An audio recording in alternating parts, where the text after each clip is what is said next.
ময়না পঞ্চায়েত সমিতিতে আজকে একটি মিটিং হয়ে গেল ময়না সমস্ত ঝিল বা মৎস্য চাষিদের নিয়ে এবং বাইরে থেকে 5 থেকে 6 জন তৃণমূলের বিধায়কদের নিয়ে এই মিটিং হলে বিডিও অফিসের মিটিং হলো। অথচ এখানকার যিনি রানিং বিধায়ক মাননীয় শ্রী অশোক দিন্না মহোদয়কে এই সভায় আহ্বান করা হয়নি। এমনকি পঞ্চায়েত সমিতির হলে মিটিং হচ্ছে সমস্ত কর্মাধ্যক্ষদের নিয়ে, সেখানে আমাকেও ডাকা হয়নি। তার মানে বুঝতে হয় যে এরা নাকি মৎস্য হাব করবে গোটা ময়নাব্যাপী।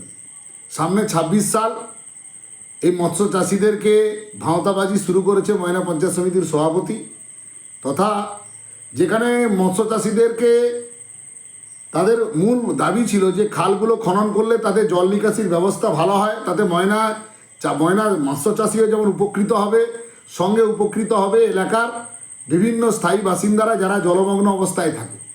সেই খাল কাটতে যাদের খালের মাটি বিক্রি করে খাল কাটতে হয়, তারা কয়েকশো কোটি কয়েক হাজার কোটি টাকা দিয়ে আমাদের এই মৎস্য হাব করবে।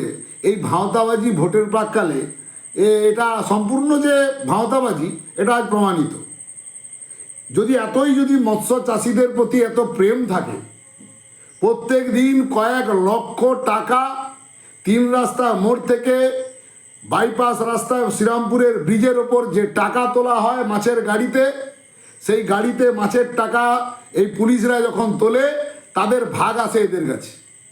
বারংবার আজ থেকে প্রায় 5 বছর ধরে মৎস্য চাষিরা যারা নিজের ঘর বাড়ি বন্ধক রেখে, স্ত্রীর গয়না বন্ধক রেখে চাষ করছেন এবং সর্বশান্ত হয়েছেন অনেক চাষি, তারা এদেরকে এই টাকা যোগান দিতে নেতাদের এবং পুলিশদের টাকা যোগান দিতে তারা সর্বশান্ত।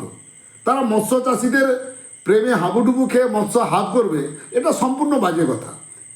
আমি আগামী দিনে আজকে প্রমাণ করে দেব যে এটা সম্পূর্ণ মিথ্যে কথা, ভাঁওতাবাজি।